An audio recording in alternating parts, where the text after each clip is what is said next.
Hello everyone. अब हम अपने ज्योमेट्रिकल ऑप्टिक्स फर्स्ट के नेक्स्ट पार्ट पे चलते हैं। ठीक है। अभी तक हमने कैसा देखा कि जैसे हमारे पास एक प्लेन मिरर था। हमने प्लेन मिरर में फील्ड ऑफ व्यू देखा कि कहाँ तक आफ्टर ऑफ रिफ्लेक्शन लाइट पहुंच सकती है। ठीक है। अब हम अपने आप को थोड़ा अपग्रेड करते चलते हैं। ये तो हुआ।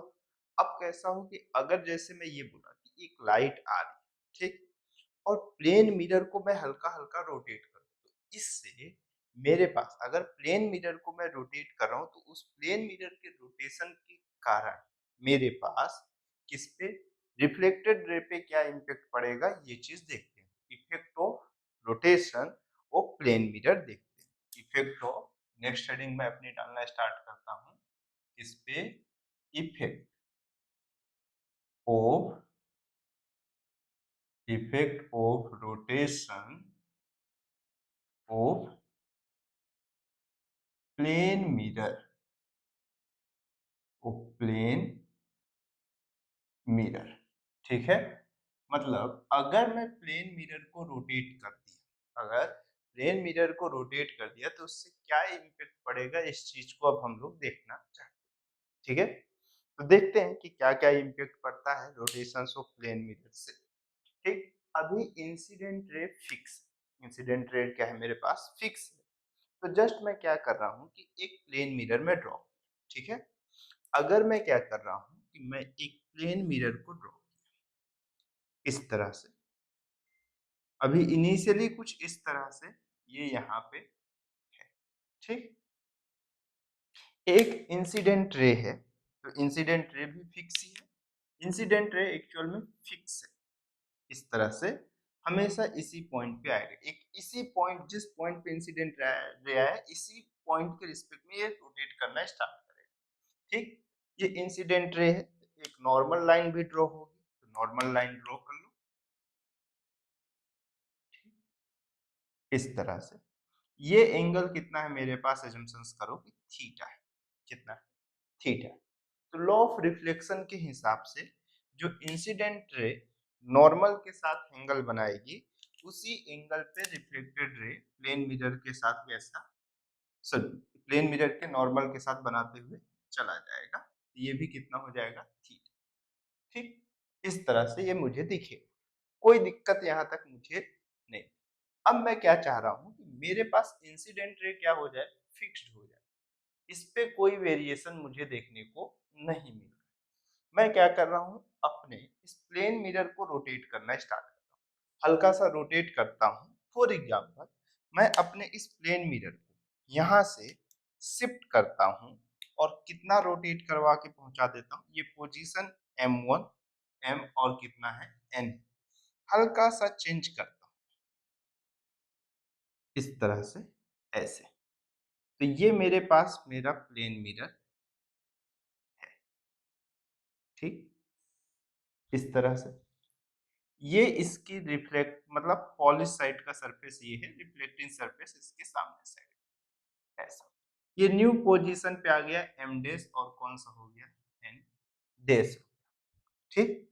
अब ये एंगल अगर मैं ये बोला कि ये मेरे पास कितना रोटेट कर गया, 5 रोटेट, ये भी कितना हो रहा होगा, 5 हो रहा।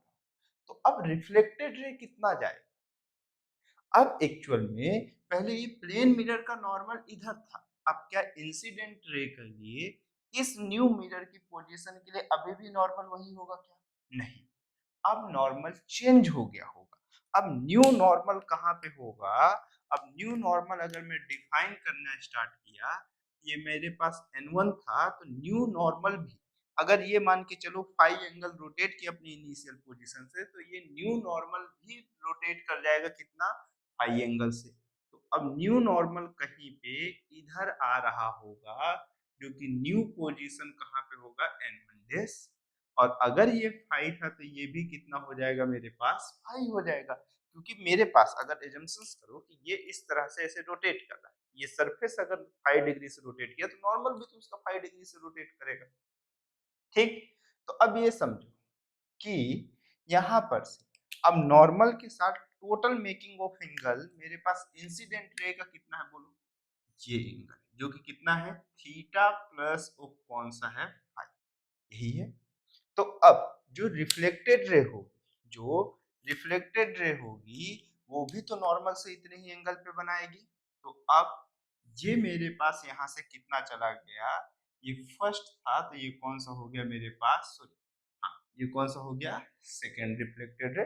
ठीक, तो जो न्यू रिफ्लेक्टेड रे की पोजीशन आएगी, न्यू नॉर्मल कौन सा है, n1 डैश। तो अब n1 डैश से जो इसका भी एंगल होगा वो मेरे पास कौन सा होगा, थीटा प्लस, यही चीज हो रहा होगा। देख लो पहले, यहां तक कोई दिक्कत, बोलो बोलो।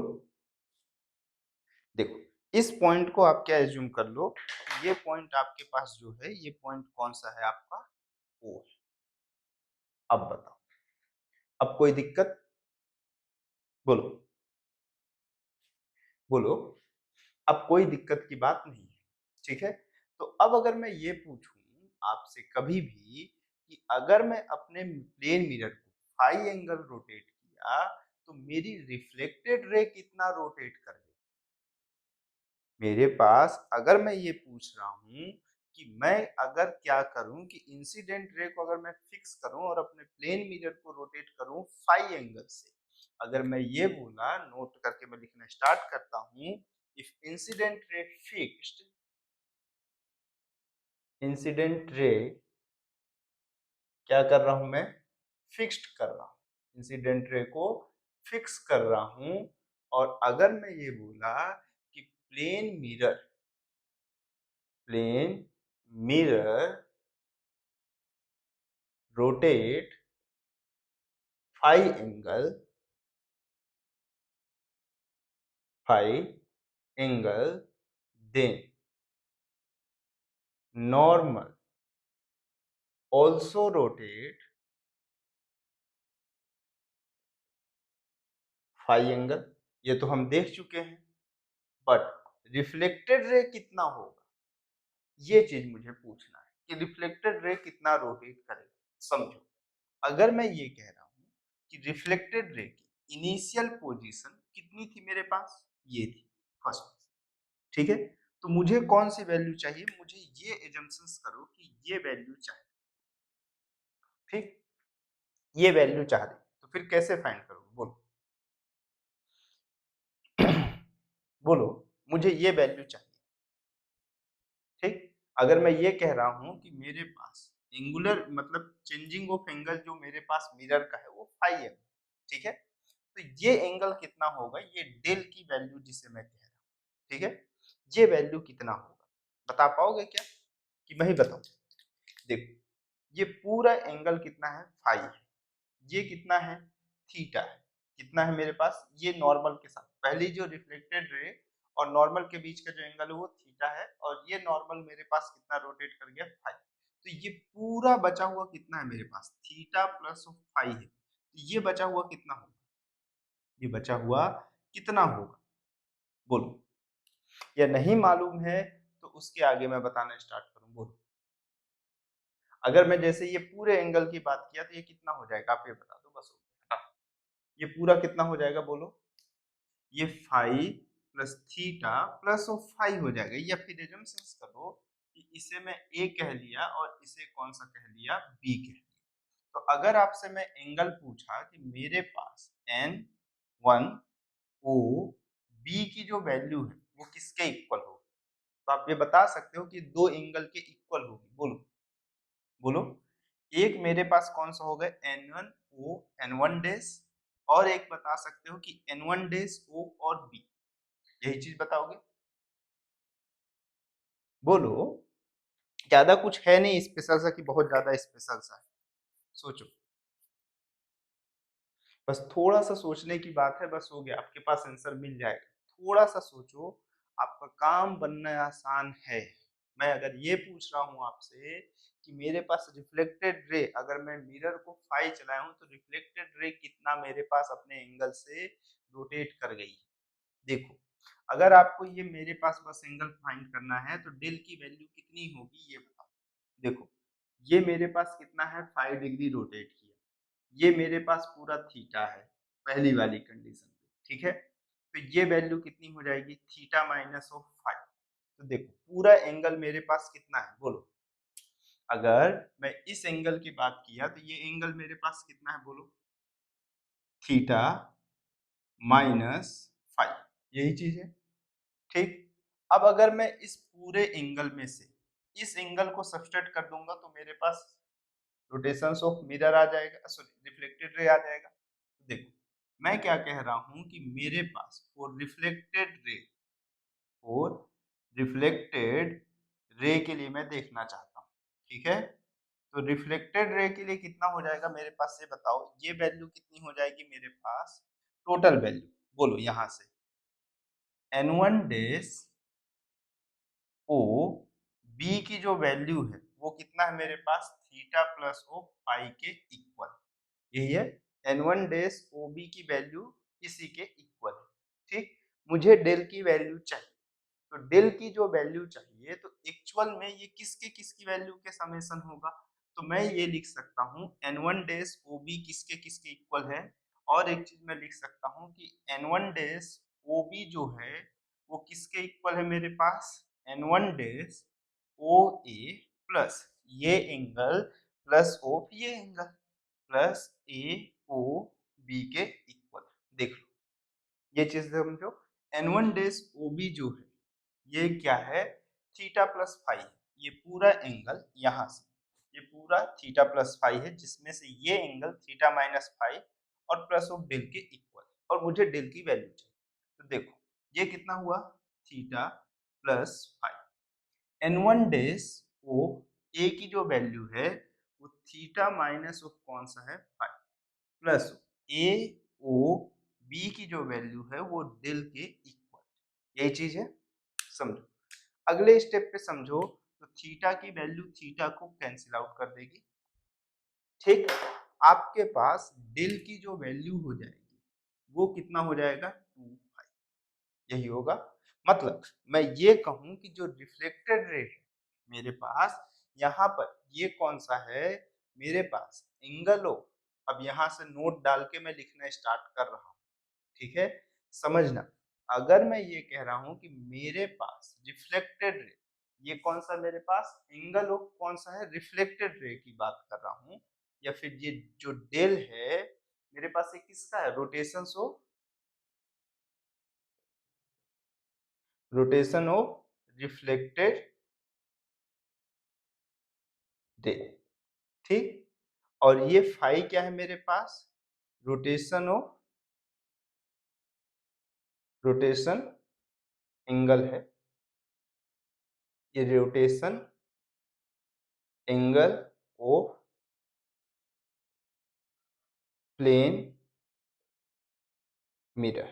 ठीक, तो आप ये चीज समझो, मैं इसी को अभी किससे रिप्रेजेंट कर दूंगा, मैं फाई आर से, किससे, फाई आर से। तो मतलब जो रिफ्लेक्टेड रे होगी वो 2 टाइम्स होगा किसके, एंगल ऑफ मिरर के रोटेशन के।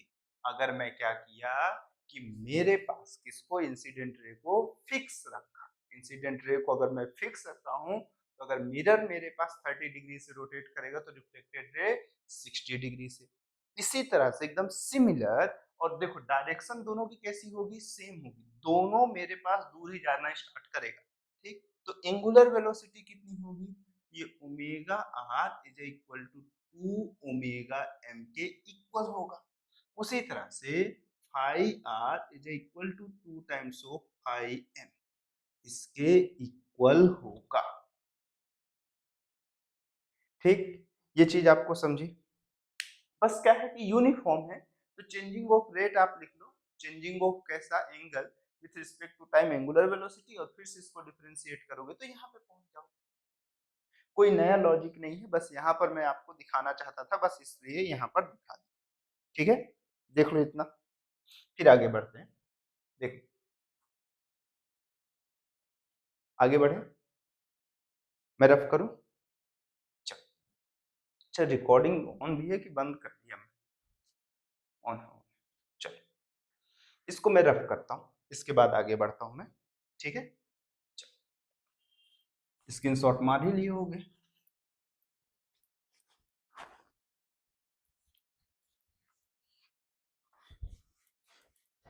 नेक्स्ट फॉर्मेट में हम लोग चलते हैं।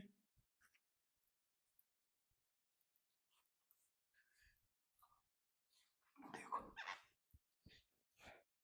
इसके बाद अब जैसे मैं नेक्स्ट में बढ़ूं, इसी में बस अभी क्या था मेरे पास, मिरर को मैं रोटेट किया था। अब मैं किसको रखूंगा, effect of rotation of incident.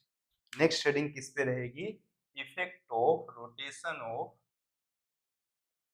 Effect of rotation of क्या रहेगा मेरे पास, इंसिडेंट, इंसिडेंट रे। अगर मान के चलो कभी एडवांस पे ऐसा बन, ठीक है, तो ये चीज देखना कि दो अलग अलग फॉर्मेट बनेगा, उसको आप मर्ज कर लेना। मान के चलो ऐसा है कि अगर प्लेन मिरर भी ऐसे ही रोटेट कर रहा है, अगर प्लेन मिरर ऐसे रोटेट कर रहा है, इंसिडेंट रे फिक्स है, तो उसका 2 टाइम्स इसे रोटेट कर देना। और गलती से अगर मान के चलो ये 30 डिग्री अगर ये ऐसे रोटेट करेंगे और ये 10 डिग्री कर गया, तो रिजल्टेंट नॉर्मल कितना रोटेट करेगा, 20।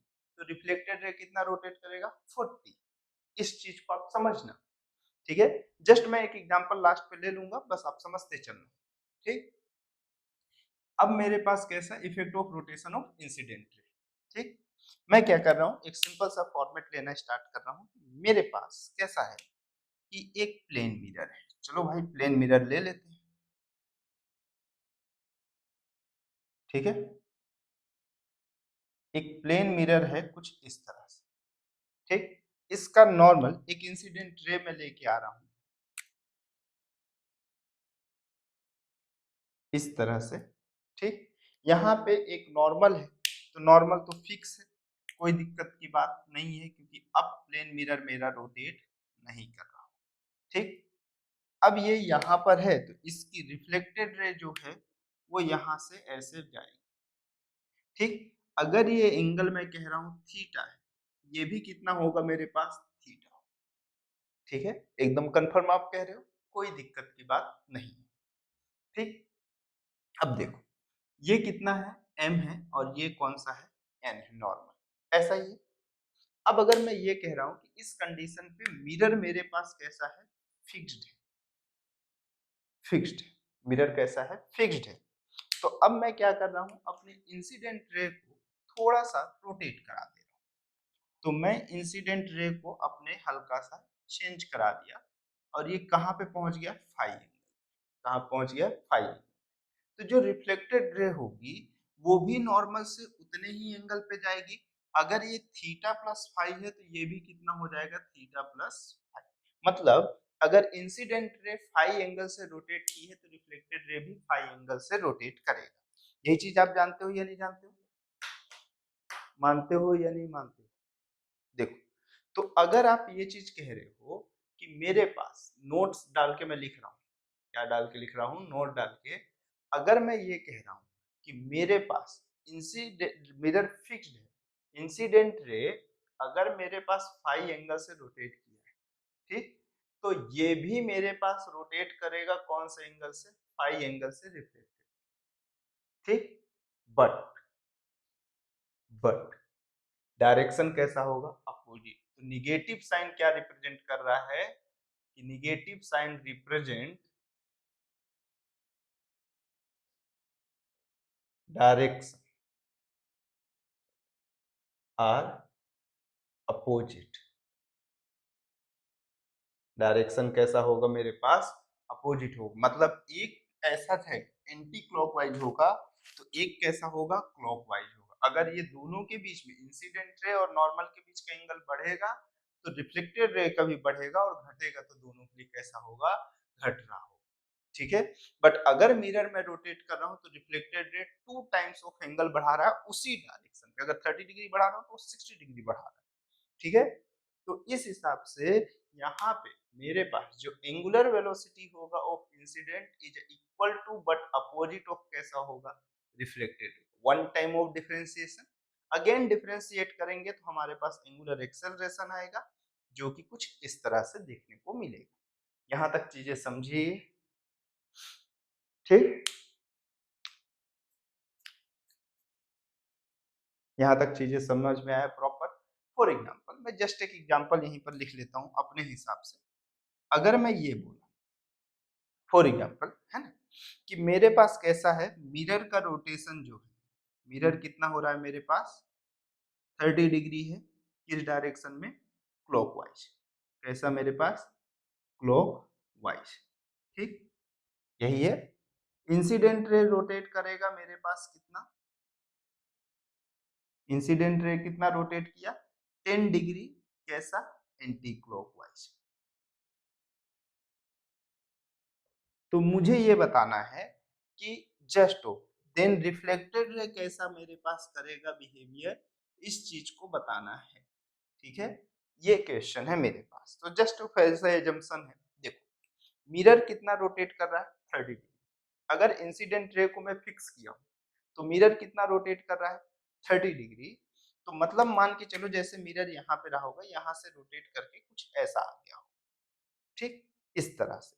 तो आप ये कहे कि ये 30 डिग्री रोटेट कर, 30 डिग्री रोटेट किया, तो आप क्या कह दोगे कि रिफ्लेक्टेड 60 डिग्री, नहीं भाई, रिफ्लेक्टेड 60 डिग्री नहीं है। पहले अगर इंसिडेंट रे फिक्स होता तो जो भी एंगल था उसमें से इंसिडेंट रे 30 डिग्री एक्स्ट्रा चल रहा होता तो रिफ्लेक्टेड 60 बना देता। लेकिन अब क्या कह रहा है कि रिफ्लेक्ट इंसिडेंट रे भी 10 डिग्री अपोजिट डायरेक्शन में चल गया, अगर ये क्लॉकवाइज जा रहा था तो ये एंटी क्लॉकवाइज हो गया। तो मतलब टोटल जो मिरर इसको रोटेट रिफ्लेक्टेड को फील होगा वो कितना हो जाएगा 40 डिग्री एक्स्ट्रा। तो जो मेरे पास रिफ्लेक्टेड रे को फील होगा वो टोटल कितना हो जाएगा 80 डिग्री। कौन सा डिग्री हो जाएगा 80 डिग्री। और किस डायरेक्शन में, एंटी क्लॉकवाइज या क्लॉकवाइज। देखो रिफ्लेक्टेड रे इस डायरेक्शन में गया है तो ये कैसा दिखाएगा क्लॉकवाइज दिखाएगा, कैसा दिखाएगा मुझे क्लॉकवाइज दिखाएगा। बस ऐसा एक सिंपल सा क्वेश्चन आ सकता है, उससे ज्यादा कौन सा आएगा, ठीक है, यहाँ पर ठीक है। चलो एक क्वेश्चन आपकी स्क्रीन पे दिखना स्टार्ट हो जाएगा या फिर मैं बोल ही देता हूँ। चलो ये हो गया, पहले इतना लिख लो फिर उसको मैं इस क्वेश्चन दिखा देता हूँ, ठीक है, रफ करूँ ये। चलो इसको रफ करता हूँ मैं।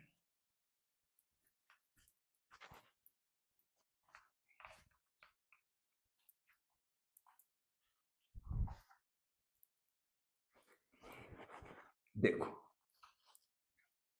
यहां तक होने के बाद अब आगे समझना। अब मैं क्या बोल रहा हूं कि मेरे पास कैसा एक क्वेश्चन है, आपकी स्क्रीन पे दिखना स्टार्ट हो गया होगा।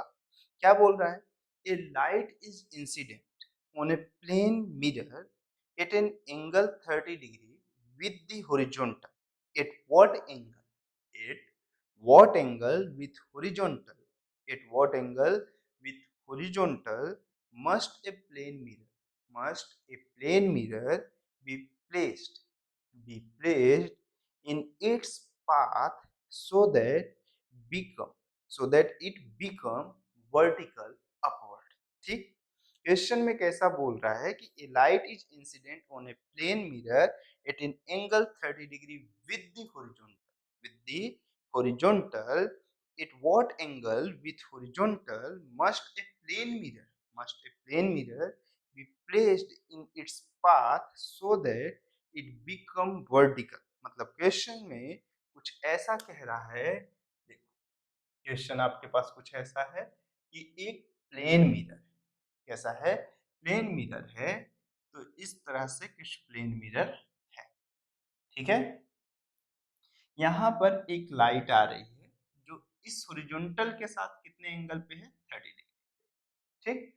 आफ्टर रिफ्लेक्शन किसी डायरेक्शन पे जा रही है, वो अपने पास क्वेश्चन पे नहीं बोल सकता, ठीक। अब क्वेश्चन पे ये बोल रहा है कि इस प्लेन मिरर को मैं कितना रोटेट करूं कि ये रे मुझे कैसा है, इंसिडेंट रे की डायरेक्शन पे कोई चेंजेस नहीं हो रहा है, सिर्फ प्लेन मिरर को ऐसा रोटेट करना है कि ये रे एकदम कैसा हो जाए परपेंडिकुलर, कैसा हो जाए परपेंडिकुलर हो जाए, ठीक।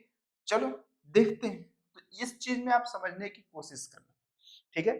मैं पहले बिना अप्रोच के मतलब बिना पेन पेपर के ट्राई कर, ठीक है।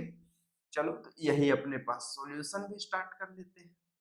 देख मैं एक नॉर्मल लाइन ड्रॉ करूंगा, अगर नॉर्मल लाइन ड्रॉ की ये 30 डिग्री है तो नॉर्मल से मेकिंग एंगल ये कितना होगा 60 डिग्री, ये भी कितना होगा 60 डिग्री। मतलब मुझे क्या चाहिए कि ये जो मेरे पास रिफ्लेक्टेड रे ये कैसा हो जाए एकदम वर्टिकल अपवर्ड, मतलब कितना डिग्री रोटेट कर जाए 60 डिग्री। अगर मुझे रिफ्लेक्टेड रे को 60 डिग्री रोटेट कराना है तो मिरर को, अगर इंसिडेंट रे क्या करना है मुझे, इंसिडेंट रे ये क्या करना है फिक्स्ड है, ये कैसा है फिक्स्ड है। तो अगर मुझे इंसिडेंट रे फिक्स्ड है और सिर्फ मिरर को रोटेट करवाना है और रे को वर्टिकल पहुंचाना, मतलब रे को कितना डिग्री रोटेट करवाना है 60 डिग्री। और अगर रे को 60 डिग्री रोटेट कराना है मतलब मिरर को उसका हाफ करवाना पड़ेगा, क्योंकि रिफ्लेक्टेड रे मिरर के रोटेशन का 2 टाइम्स ऑफ डेविएट होती। तो अब देखो कई लोगों के मन में आएगा इस डायरेक्शन, नहीं, इसको किस डायरेक्शन में रोटेट करवाना है एंटी क्लॉकवाइज। तो मिरर को भी कैसा रोटेट कराना पड़ेगा एंटी क्लॉकवाइज, क्योंकि आप ये जानते हो कि फाई ऑफ मेरे पास reflected ray 2 times of phi of mirror होता है। तो फाई ऑफ मिरर की वैल्यू कितना होगा यहाँ पे 60 डिग्री है अपॉन 2, मतलब कितना डिग्री 30 डिग्री। और कैसे डायरेक्शन में एंटी क्लॉकवाइज, कौन से वाइज में एंटी क्लॉकवाइज। बस एक सिंपल सा ऐसा फॉर्मेट है, कोई बहुत दिक्कत की बात नहीं। 30 डिग्री किस डायरेक्शन में एंटी क्लॉकवाइज की डायरेक्शन पे आपको क्या करना था रोटेट करना था, बस हो गया। ठीक है, ठीक, चलो यहां तक हुआ, हो गया। चलो आगे बढ़ना स्टार्ट करें, आगे बढ़े थोड़ा सा और आगे। इसको हो गया ना ये क्वेश्चन। देखो अब नेक्स्ट हेडिंग डालो angle of deviation. Next heading क्या है एंगल ऑफ डेविएशन। ठीक, तो एंगल ऑफ डेविएशन जो कॉन्सेप्ट आज पढ़ोगे वही कॉन्सेप्ट लगभग लगभग हमेशा रहेगा। ठीक है, तो मैं किसकी बात कर रहा हूँ एंगल ऑफ डेविएशन की बात कर रहा हूँ। किसकी बात कर रहा हूँ मेरे पास एंगल ऑफ डेविएशन, डेविएशन,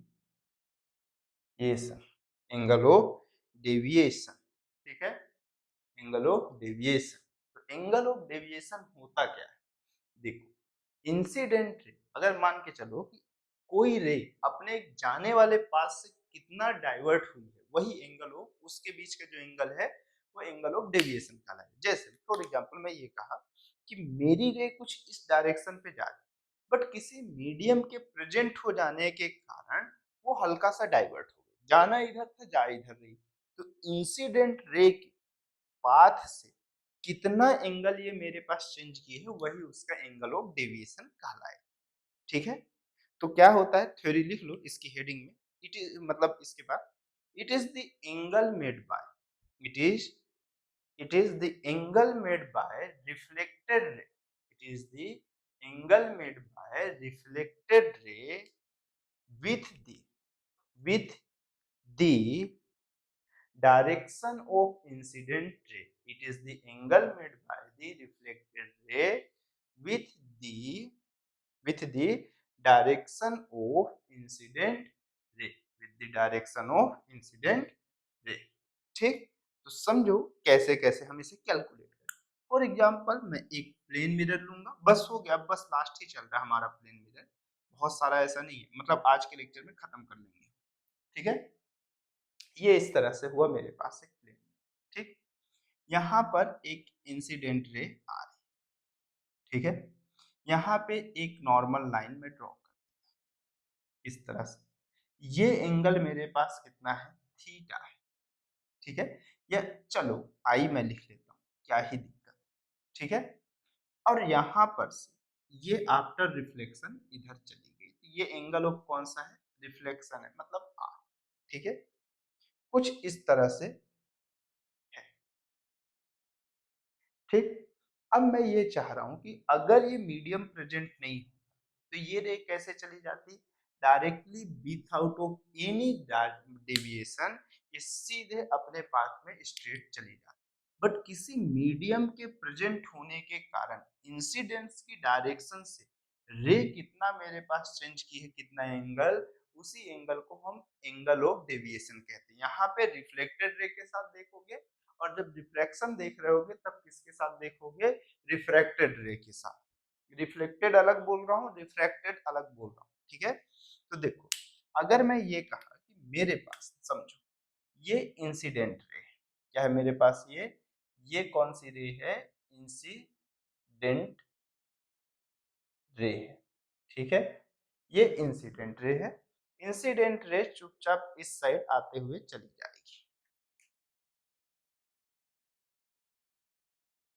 ठीक है, इस तरह से, है ना। रिफ्लेक्टेड रे कुछ इस तरह से गई होगी, ये कौन सी रे होगी मेरे पास, रिफ्लेक्टेड रे होगी, है ना, यही चीज होगा। अब आपको ये मालूम है कि आई की वैल्यू आर के इक्वल होती है, आपको लॉ ऑफ रिफ्लेक्शन से ये मालूम है कि आई की वैल्यू आर के इक्वल होती है, मतलब ये दोनों के बीच का जो एंगल होगा वो 2 टाइम्स ऑफ आई होगा, ठीक। तो आप दो तरह से एंगल कैलकुलेट कर सकते हो। इंसिडेंट रे का पाथ ये था, इंसिडेंट रे पाथ ये है, तो ये मेरे पास कौन सा है, मेरे पास इंसिडेंट रे का पाथ, ठीक है। अगर ये पाथ है तो आप ये चीज समझो कि मेरे पास यहां से ये कितना होगा, ये बताओ, ये यहां पर आप कितना लिखोगे, देखो ये पूरा एंगल पाई था, तो एंगल ऑफ डेविएशन को आप किससे रिप्रेजेंट करोगे, डेल्स, किससे रिप्रेजेंट करोगे, डेल्स। ये कितना हो जाएगा मेरे पास, पाई माइनस 2 आई हो जाएगा, ठीक। ये हुआ। दूसरे स्टेप पे चाहो तो आप इस डायरेक्शन से या तो कैलकुलेट करो, या तो इसके अपोजिट डायरेक्शन से कैलकुलेट करो, तो वो डायरेक्शन कहाँ पे आएगा, इस साइड आएगा, जो कि कितना हो जाएगा, del is equal to pi plus कौन सा हुआ, 2 दोनों सही है।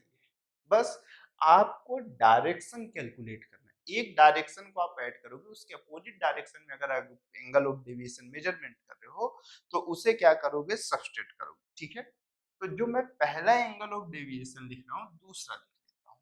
तो जो पहला एंगल ऑफ डेविएशन है, मतलब डेल वन जो मेरे पास है वो पाई माइनस 2 आई है, कब के लिए, ये एंटी क्लॉकवाइज, कौन सा मेरे पास, एंटी क्लॉकवाइज। और अगर इसी में डेल टू की बात करूंगा तो मैं पाई प्लस 2 आई लिखूंगा, जो कि कैसा होगा, मुझे क्लॉक वाइज होगा, कैसा होगा मेरे पास, क्लॉक वाइज होगा, एक क्लॉक वाइज होगा और एक कौन सा होगा, मुझे एंटी क्लॉक वाइज होगा, ठीक है। देखो, ये तो एक सिंगल मिरर के लिए, अगर कई सारे मिरर लगे और टोटल मेरे पास पूछ रहा हूं, तो मुझे सभी को सिर्फ ऐड करते हुए चले जाना है, तो टोटल एंगल ऑफ डेविएशन मिल जाएगा। लेकिन एंगल मेजरमेंट, हमेशा ये चीज देखना कि एंगल ऑफ डेविएशन जो मेजरमेंट करना, तो अगर एक क्वेश्चन गलती से अगर क्लॉकवाइज कर दियो, तो पूरे उस क्वेश्चन में जितनी बार भी डेविएशन कैलकुलेट करोगे तो वो सब क्लॉकवाइज करना, और जितनी बार एंटी क्लॉकवाइज कर दिए उतने पूरे को एंटी क्लॉकवाइज करना, और अगर गलती से कुछ को एंटी क्लॉकवाइज और कुछ को क्लॉकवाइज कर लियो हो तो एक को पॉजिटिव और एक को निगेटिव लिखना, ठीक है। देख लो ये पहले आप,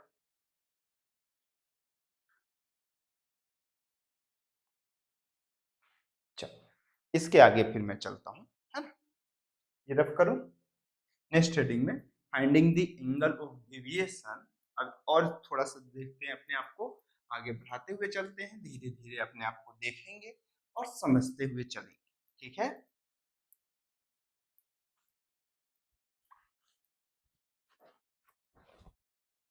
finding the angle of deviation in case of several mirror.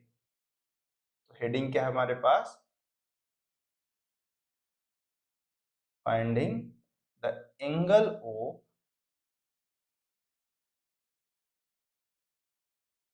Deviation for several mirror, ठीक है। मुझे एंगल ऑफ डेविएशन चाहिए सेवरल मिरर्स के लिए। कौन से मिरर के लिए? सेवरल मिरर के लिए। कि मतलब जब बहुत सारे मिरर हों तब मेरे पास कैसा होगा। ठीक, तो मैं एक साइन कन्वेंशन का यूज करूंगा, तो मैं उसे यहाँ पर नोट डाल के लिखते चलता हूँ या फिर ऐसे लिख देता हूँ कि मैं हमेशा जब भी मेरे पास एंटी क्लॉकवाइज डेविएशन में काउंट करूंगा, एंटी क्लॉकवाइज को मैं कैसा कंसीडर करूंगा? निगेटिव। निगेटिव कंसीडर करूं या पॉजिटिव? Anti clockwise. अर्थ के रोटेशन के कारण जैसे एंगल मेजरमेंट करते हो तो एंटी क्लॉकवाइज को पॉजिटिव लेते हो, तो पॉजिटिव ले लेता हूं, और क्लॉकवाइज को कैसा लूंगा मैं? क्लॉकवाइज को मैं निगेटिव लिखूंगा। बस ऐसा। ठीक है, चलो ये हुआ पहला। दूसरा, उसके बाद क्वेश्चन आपकी स्क्रीन पे, पहले डायरेक्टली इस पे क्वेश्चन ही देखिए, कुछ ऐसा नया मतलब नया नहीं। अब लगभग लगभग हम लोग बोल रहे हैं ना कि अपने खत्म होने की कगार पे इस क्वेश्चन से पहुंचना स्टार्ट कर। ठीक है, अभी एकदम से नहीं खत्म हुआ है, अभी तो बहुत कुछ बचा हुआ है। देखो, चलो एक क्वेश्चन आपकी स्क्रीन पे दिखना स्टार्ट हुआ क्या? दिखना स्टार्ट हुआ?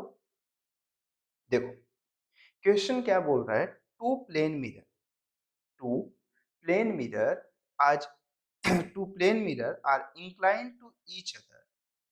Two plane mirror are inclined to each other at an angle, at an angle theta. At an angle theta, a ray of light, a ray of light is reflected first. A ray of light is reflected first at one and then other. Find the angle of deviation of the ray. Find the angle of deviation of the ray. ऐसा simple सा एक question पूछा हूँ। ठीक है, तो मेरे पास total deviation पूछ लिया है, उससे हमें कोई बहुत ज्यादा डरने की जरूरत नहीं है। टोटल कितना रिफ्लेक्शन बोला है?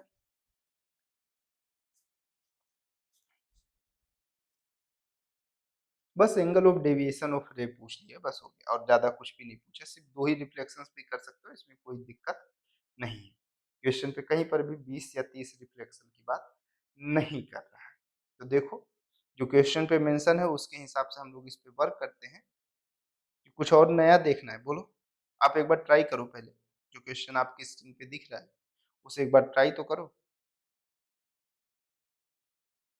तब तो आपको समझेगा कि अच्छा नहीं, कुछ वैसा होना भी चाहिए। एक बार कैलकुलेट करने की कोशिश करो, फिर हम लोग आगे चलते हैं। कुछ ऐसा बहुत ज्यादा नहीं है। देखो, कुछ भी ऐसा क्वेश्चन में डायग्राम जैसा कुछ है ही। सिंपल सा ये बोला है कि दो प्लेन मिरर है, दोनों एक दूसरे से किसी एंगल पे, मेरे पास टू प्लेन मिरर इंक्लाइंड है एक दूसरे से एंगल थीटा। ठीक है, एक रे आई है, पहले में किसी के थ्रू आई है, दूसरे में किसी और थ्रू आई है, और दोनों एक दूसरे से कुछ ना कुछ डेविएट हुई है, तो टोटल डेविएशन बता देना। ठीक, चलो तो हम अपने क्वेश्चन के सॉल्यूशन को स्टार्ट करते हैं। ठीक है, तो चलो भाई स्टार्ट करते रहते हैं हम लोग अपने क्वेश्चन के सॉल्यूशन को, है ना। मेरे पास दो प्लेन मिरर ले लेते हैं। एक प्लेन मिरर कुछ ऐसा है,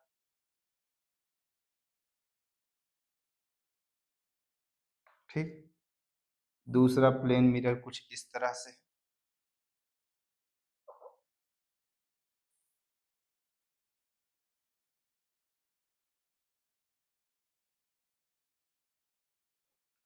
ये एंगल कितना है मेरे पास? थीटा है। ये एंगल कितना है मेरे पास? थीटा। ठीक, एक इंसिडेंट रे आएगी, कुछ इस तरह से मैं लेके आ रहा हूँ। इसको हटा देता हूं मैं, ऐसे।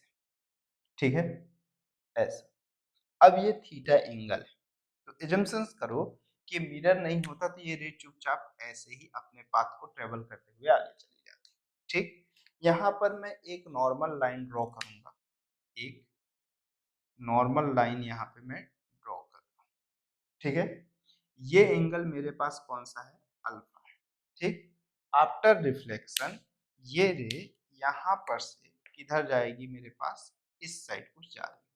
ये एकदम नॉर्मल नहीं है। ठीक है, एजम्पशंस कर लेता हूँ मैं, थोड़ा सा और ज्यादा इसको चेंज कर देता हूँ, ऐसा कर देता हूँ। ठीक है, ये एंगल भी कितना होगा आपके पास? अल्फा। इतना तो मानते हो?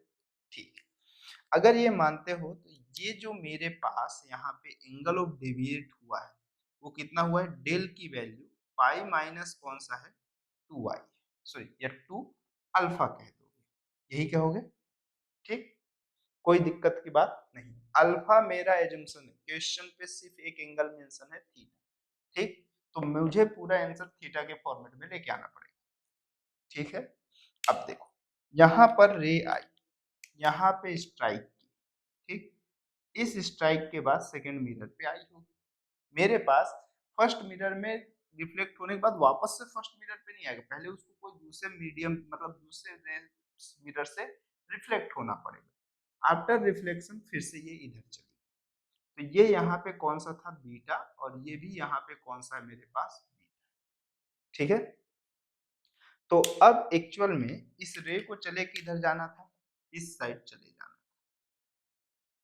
ठीक है, बट ये रे यहाँ पर गई नहीं, ये वैल्यू कितना हो जाएगा, डेल इज इक्वल टू, ये डेल वन है पहला डेविएशन, ये दूसरा डेविएशन, देखो ये भी एंटी क्लॉकवाइज में लिया हूँ और ये भी एंटी क्लॉकवाइज लिया हूँ, जो कि कितना हो गया, पाई माइनस 2 बीटा, ठीक, रे आना स्टार्ट कहाँ से की, यहाँ से, और इस तरह से आगे बढ़ते हुए चली गई, ठीक, तो जो टोटल डेविएशन होगा, अगर एजम्पशंस करो कि इस रे को मैं ऐसे पीछे लेके चला और ऐसे इसको आगे लेके गया, तो कहीं पर तो जाके इंटरसेक्ट कर रही है, ठीक, तो ये रे एक्चुअल में अपने पाथ से कुछ तो डेविएट हुई होगी, देखो एक्चुअल में जाए इधर रही थी, पहुंच इधर गई, तो ये यहाँ से यहाँ तक कुछ तो डेविएशन हुआ होगा, जो कि किसके इक्वल होगा, नेट डेविएशन के इक्वल, तो नेट डेविएशन होगा कितना, नेट डेविएशन एक्चुअल में होगा कितना, तो आप ये लिखोगे कि डेल नेट की जो वैल्यू होगी,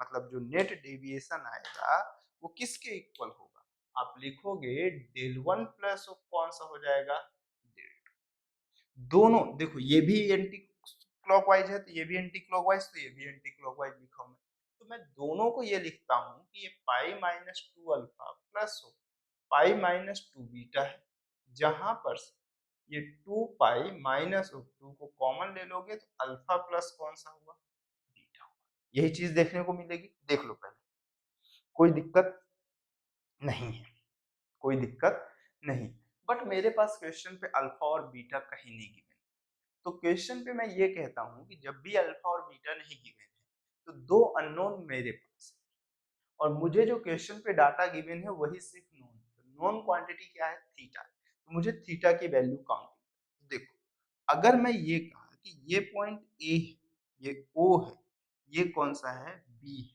तो ये बचा हुआ मेरे पास कितना हो जाएगा, ये 90 माइनस बीटा हो जाएगा, और ये वैल्यू कितनी हो जाएगी, यहाँ पर से मेरे पास 90 माइनस अल्फा हो जाएगा, तो ट्रेंगल के लॉस, मैं कौन से ट्रेंगल को देख रहा हूँ, ट्रेंगल ए ओ बी को अगर मैं देखा तो मेरे पास ये कितना हो जाएगा, बोलो 90 minus alpha plus 90 minus beta plus of theta की वैल्यू किसके इक्वल होनी चाहिए, एक एंगल की कैसा होना चाहिए, पाई, ठीक, अब देखो ये या 180 ट्रेंगल के टोटल एंगल का समेशन 180 डिग्री होना चाहिए, तो 180 की वैल्यू ये दोनों से कैंसिल, तो थीटा की जो वैल्यू है वो अल्फा प्लस किसके इक्वल है, एक्चुअल में बीटा के इक्वल, और अगर अल्फा प्लस बीटा के इक्वल है तो आप ये जान सकते हो कि फर्स्ट इक्वेशन से, फ्रॉम इक्वेशन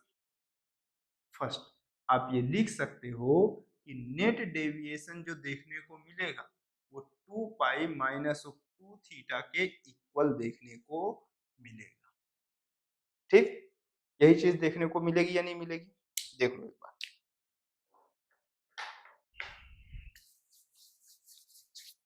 देख लो इतना, अब इसके बाद नेक्स्ट क्वेश्चन पे इंटर करेंगे, चलो अब नेक्स्ट क्वेश्चन पे चलते हैं, ठीक है, देखो अब नेक्स्ट क्वेश्चन पे जैसे अगर हम लोग चले तो कैसे देखने को मिलेगा, बस समझ,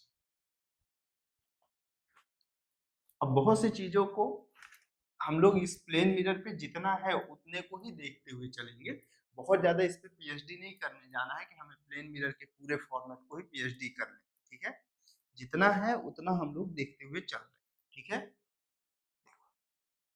इसके बाद अब किस चीज की बात कर रहा हूं मैं यहाँ पर कि मेरे पास जैसे एक क्वेश्चन है आपकी स्क्रीन पे दिखना स्टार्ट हुआ।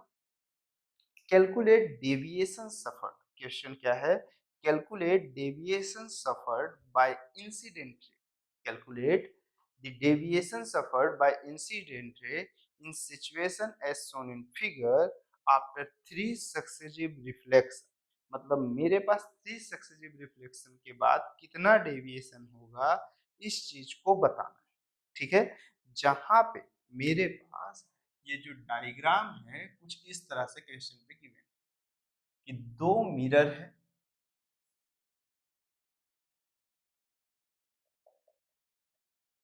इस तरह से ये एंगल कितना डिग्री है? 30 डिग्री है, ऐसा क्वेश्चन पे गिवन। ठीक है, अब यहां पर ये मेंशन कर रहा है कि इसके नॉर्मल्स एक रे आ रही है जो कि कितने डिग्री के एंगल पे है? 50 डिग्री के एंगल पे है। तो कुछ इस तरह से है। ठीक है, इसका नॉर्मल मैं थोड़ा अच्छे से ड्रॉ कर लूं, ऐसा है। ये इस तरह से है और ये यहाँ से कितने एंगल पे है? 50 डिग्री पे है। तो 3 सक्सेसिव रिफ्लेक्शन के बाद क्या वैल्यू मिलेगी मुझे ये बता। ठीक है, चलो अब 3 सक्सेसिव रिफ्लेक्शन होने के लिए ये चीज तो कंफर्म है कि मेरे पास पहला रिफ्लेक्शन यहाँ, दूसरा यहाँ, तीसरा वापस इसी मिरर में है। और मुझे 3 के बाद उस मिरर के साइड देखना भी नहीं है कितना होगा और कितना वैल्यूएशन नहीं होगा। ठीक है, चलो तो मैं इसे यहाँ पर थोड़ा सा रफ करके थोड़ा सा इसकी साइज इंक्रीज करता हूँ। साइज क्या कर रहा हूँ? इंक्रीज कर रहा हूँ, तो समझना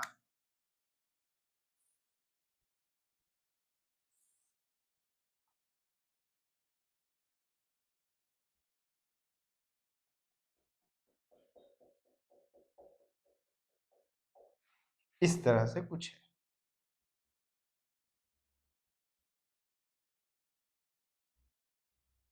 ये एंगल कितना है? 30 डिग्री। ठीक है, देखो ये मेरे पास क्या है यहाँ पे? नॉर्मल। ठीक, यहाँ पर ये रे इसको 50 डिग्री पे एंगल पे जा रही है। ठीक है, अब देखो ये 50 डिग्री पे आ रही है, जब यहाँ पर इंसिडेंट रे आ रहा है तो आफ्टर रिफ्लेक्शन यहाँ से ये लाइट क्या करेगी? रिफ्लेक्ट करेगी और रिफ्लेक्शन के बाद कुछ इस तरह से ऐसे आ रही है। ठीक, ये 50 डिग्री है तो ये भी कितना है? 50 डिग्री। ठीक है, अब ये एंगल ऑफ डेविएशन मुझे फाइंड करना है। ठीक है, देखो तो अब ये रे एक्चुअल में जा किधर रही थी? इस साइड, आगे साइड चली। ये बचा हुआ एंगल कितना होगा जो पहला डेविएशन देखने को मिलेगा?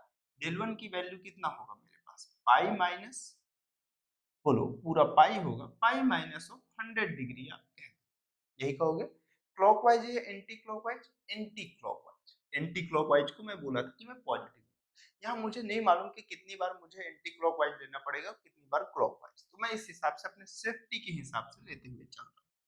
ठीक, अब ये 50 डिग्री है, ये कितना डिग्री है मेरे पास? बोलो। यहाँ पर के बाद अगला भी तो एंगल आपको चाहिए ना, कि नहीं चाहिए? कि बस इतने में ही आपका काम हो जाएगा? बोलो,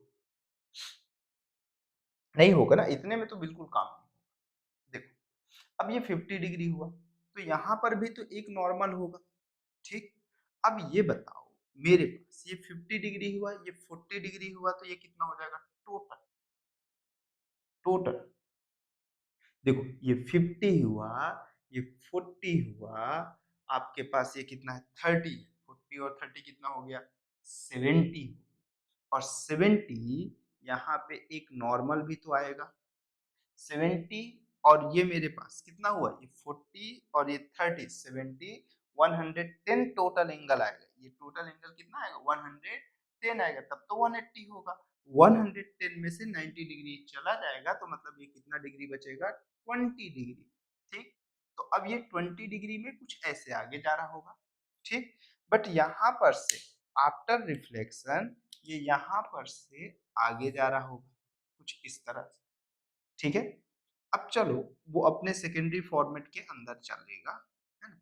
तो ये 20 जा रहा होगा, तो ये अगला भी कौन सा हो जा रहा है, थोड़ा सा चेंज करता हूँ, ये बहुत ज्यादा ही पास में चला जा रहा है ऐसा। ठीक है, तो ये कितना हो गया मेरे पास, ये भी 20 डिग्री हो गया। अब यहाँ पर से देखो ये कैसा डाइवर्जन था, मतलब ये मेरे पास एंटी क्लॉकवाइज था, तो अब मैं मजबूरी में दूसरे को भी कैसा देख रहा हूँ, एंटी क्लॉकवाइज देख रहा हूँ। ठीक है, तो ये डेविएशन जो देखने को मिलेगा वो पाई प्लस ऑफ कितना हो जाएगा, 40 डिग्री।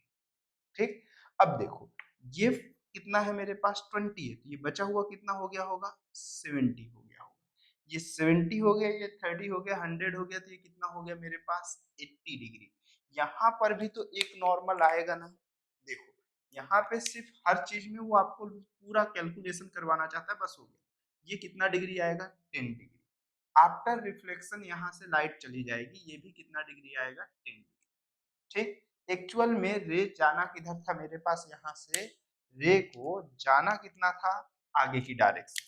कौन सी डायरेक्शन पे जाना था रे को, देखो यहाँ से रे तो इस डायरेक्शन पे जाना था, और यहाँ पे रे को इस डायरेक्शन पे जाना, लेकिन अब फिर से क्लॉकवाइज ही जाना पड़ेगा, तो मुझे यहाँ पर से ये थर्ड डेविएशन, ये कौन सा डेविएशन है, सेकेंड, और ये थर्ड डेविएशन देखने को मिलेगा, जो कि पाई प्लस कितना हो गया मेरे पास 20 डिग्री, जो कि कितना हो गया पाई प्लस 20 डिग्री।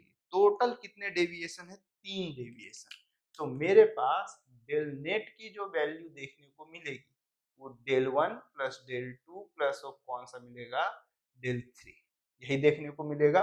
जहां पे डेल 1 की वैल्यू कितना है आपके पास बताओ, पाई माइनस 100, सब एंटी क्लॉकवाइज है, आप देख लो ये भी एंटी क्लॉकवाइज, ये भी एंटी क्लॉकवाइज, और ये भी एंटी क्लॉकवाइज। ठीक, तो मैं सबके सिंबल सेम रखूंगा। अगर एक एंटी क्लॉकवाइज एक क्लॉकवाइज होता तो एक को पॉजिटिव एक को निगेटिव लेता, और मैं ये कोशिश किया हूँ कि मेरा सब एंटी क्लॉकवाइज ही रहे। ये पाई प्लस कितना हो गया 40, तीसरा कौन सा है पाई प्लस ऑफ 20, आप खुद देखो ये टोटल वैल्यू कितनी हो गई, बोलो पाई पाई पाई, और ये पाई पाई का मुहताज हो गया, कितना हो गया मेरे पास 3 पाई, मतलब एक्चुअल में कितना हो गया 360 और प्लस ऑफ 80, जितना भी हो बताओ, ठीक है देख लेंगे। ये कितना हो गया मेरे पास 40 plus of 20 60 minus of 100, 60 minus 100, 60 minus 100 कितना हो गया 40 हो गया, ये मेरे पास प्लस का माइनस का कितना हो गया 40 हो गया।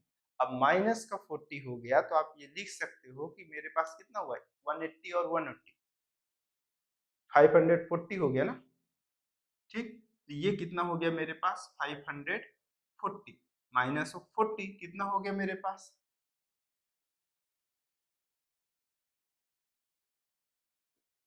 500। अब ये 500 डिग्री हो गया, ये कौन सा डिग्री हो गया 500 डिग्री, और आपको मालूम है कि 500 डिग्री तो आपके आंसर में आना ही नहीं है कहीं पर भी। सोचो अगर आप इसे लिखना भी स्टार्ट किए तो ये डेल वन की वैल्यू कितनी होगी आप लिख लो। अगर जैसे मैं मान के चलो आपको कंफ्यूजन होता है, तो डेल वन की वैल्यू आप कितना लिखोगे, बोलो डेल वन की वैल्यू कितना लिखोगे 5 माइनस ऑफ 100, मतलब 80 डिग्री, कैसा एंटी क्लॉकवाइज,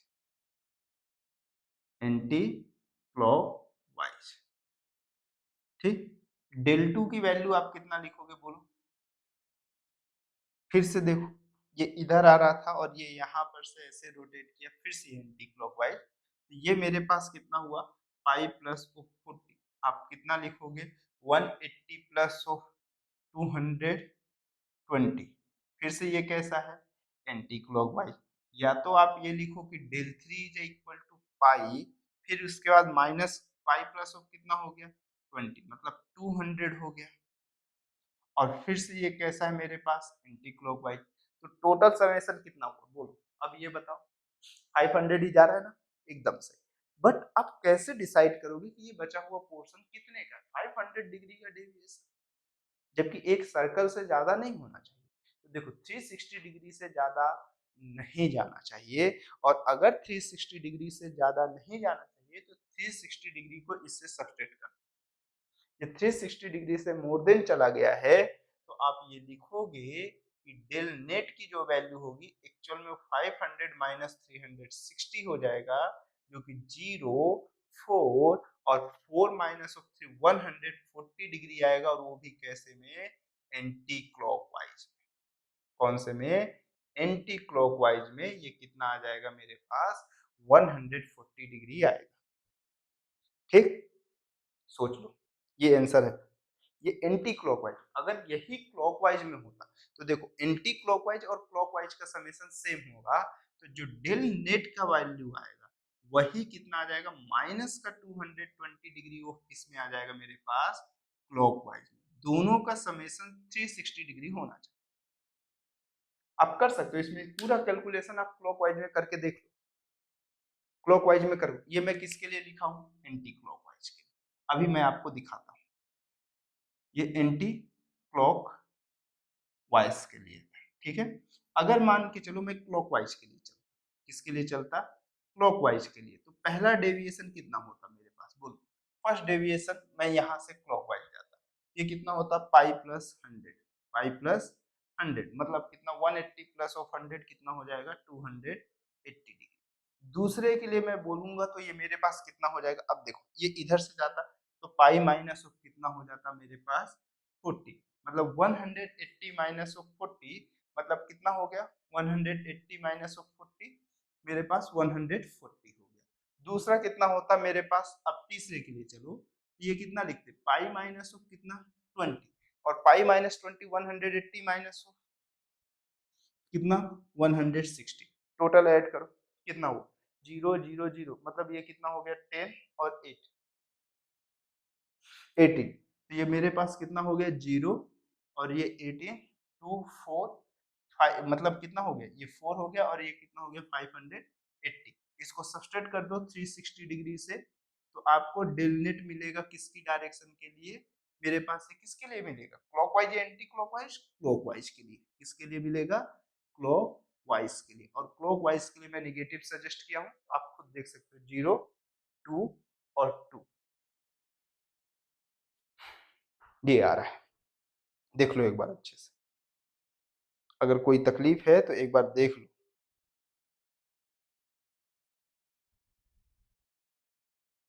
देख लो,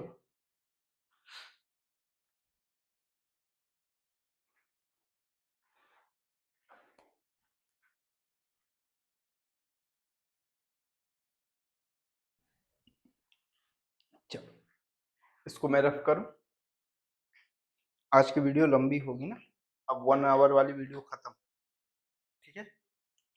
देखो अब मैं क्या चाहता हूँ कि मेरे पास देखो, कभी शोरूम में गए हो या फिर जैसे कपड़े के उसमें दुकान में जाते हो, ट्रायल रूम में दिखना, ऐसे 2 मिरर लगे रहते, बहुत सारे ऐसे तुम दिखते हो इनफाइनाइट, अगर प्लेन ऐसा है मेरे पास मिरर एकदम वर्ड, लेकिन जब वही सलून में जाते हो तो आप देखते हो कि 2 मिरर ऐसे लगे होते, एक मिरर सॉरी इस तरह से लगा होता है और दूसरा भी इस तरह से लगा होता है। जब आप उसमें अपनी इमेज दिखते हो तो कुछ देर के बाद आपको दिखना बंद हो जाता है। उसी तरह का अगर मैं ये बोला कि अगर 2 प्लेन मिरर हैं तो उनके थ्रू कितने इमेज मेरे बनेंगे, ये कैसे मैं काउंट करूँ, हर बार मैं ऐसा तो नहीं करने जा सकता ना कि मतलब मैं ऐसा जाऊं कि मेरे पास मुझे मेरी इमेज काउंट करने जाना पड़े, 2 प्लेन मिरर मेरे पास रखा हुआ है और मुझे हर बार इमेज काउंट करना जाना पड़े, ऐसा तो अब मैं नहीं करूंगा। और अगर मैं फिजिक्स का स्टूडेंट हूँ तो मैं अपने सही साइंस का यूज करते हुए मैं वहीं पर से एंगल के साथ कैलकुलेट करके बता दूंगा, ठीक है। तो image form by 2 plane mirror, ठीक है।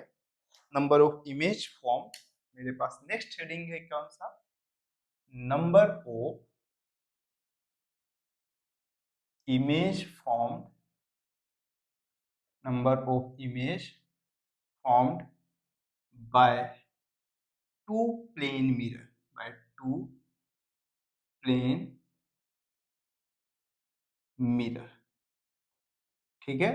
कि मेरे पास 2 प्लेन मिरर के यूज से कैसे इमेज फॉर्म किया जाए, ठीक है। तो इस चीज को मुझे देखना है कि 2 प्लेन मिरर का यूज करते हुए हम लोग कैसे करें, ठीक। तो एक टोटल एंगल कितना होता है 360 डिग्री, ठीक है। जैसे जंक्शन करो कि 2 प्लेन मिरर एक दूसरे से किसी के एंगल पे प्रेजेंट, ठीक।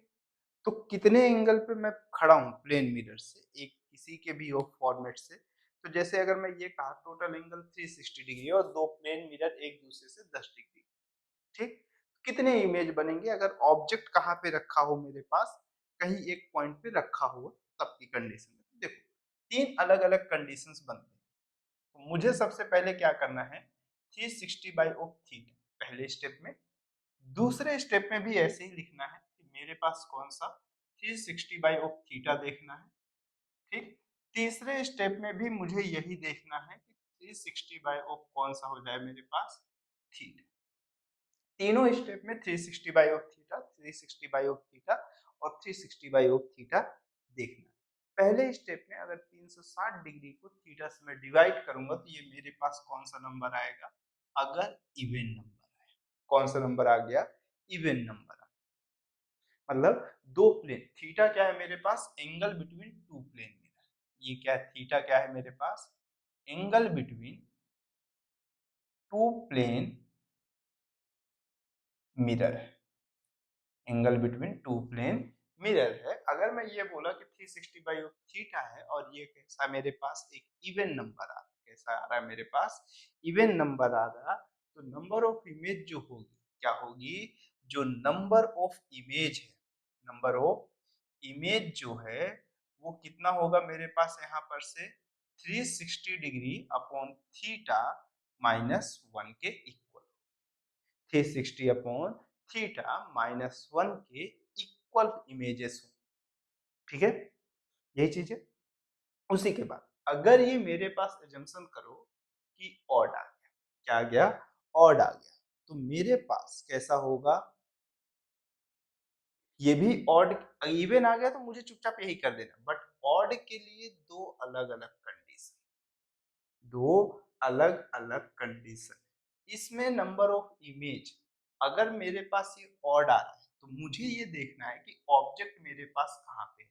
If object placed, if object placed in angle of bisector, in angle of bisector, मतलब एंगल को अगर टू इक्वल पार्ट्स में डिवाइड करता हुआ ऑब्जेक्ट मेरे पास रखा हुआ है, तो उस कंडीशन पे जो नंबर ऑफ इमेज होगा, उस कंडीशन पे जो नंबर ऑफ इमेज होगा, तो मेरे पास इस वाली कंडीशन में कितना आएगा, 360 by o theta minus one से ही कैलकुलेट करें। ठीक, यही चीज होगा।